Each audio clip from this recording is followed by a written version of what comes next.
Monitoring road conditions in Denton and Collin counties. And Chris, when we checked in with you earlier, you guys had found kind of a patch of dry road, a lane that was good to drive in. How are things looking now? Yeah, Mark, it's kind of hit or miss in that regard. We're on 380 headed west between Prosper and Denton, and in some areas you do see where the lane, that right lane, has been pre-treated, cleared, maybe chewed up. Then you have areas like this where it's not quite as clear. So it's a little bit more thick on this stretch right here. And this is on both sides of 380 from what we can tell this morning. That ice still pretty thick. Of course, yesterday we had the precipitation, the snow, the sleet, the freezing rain. Don't have that this morning. Now that might lull people into a false sense of confidence that, oh, everything's okay, we can get back to work, but that's probably not the best idea because that ice is still there. It's actually colder this morning than it was yesterday. We know that a lot of the school districts in North Texas are still closed. We do anticipate that perhaps the morning commute, people, because of the reasons I just said, will think it more comfortable to get out on the roads. If you can stay off the road, that's a good idea. We're not seeing a lot of cars right now, but it's also still very early on.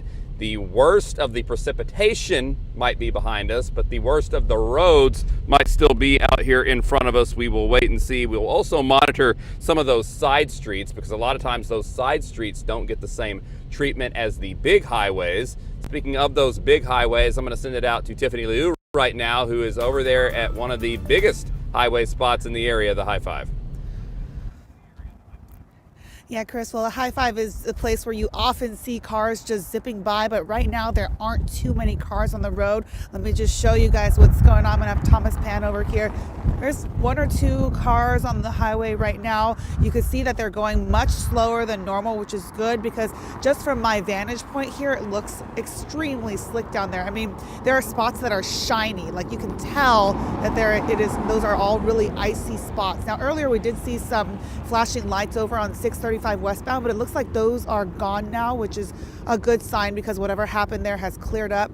I see just trucks kind of driving down right now and just taking it slow, kind of checking their brakes here and there. Now, driving up this morning, some parts of the highway did look decent as they've been driven on more, but you're still going to see extremely slick conditions. Our photographer actually drove from McKinney to Dallas and took him well over an hour to get here because of how icy those roads are. Now, even if you guys feel pretty confident on the highway, the local roads are going to be a different story. Some streets in downtown earlier were almost like a skating rink. You could actually feel it under the wheels of your car. You could feel it in the steering wheel when you're stealing. And all of this is keeping first responders very, very busy. Within 12 hours, Dallas Fire Rescue saw more than 100 accidents. And that's the continued fear this morning, is that that's going to happen. So if you guys can stay indoors, I beg you to do so. Where I'm standing right now, I mean, it was powdery yesterday, just pure ice right now. I can barely move because it is so icy. So keep warm, give yourself plenty of time if you do have to get back on the road. Mark, Kara, let's send it back to you. All right, thank you, Tiffany.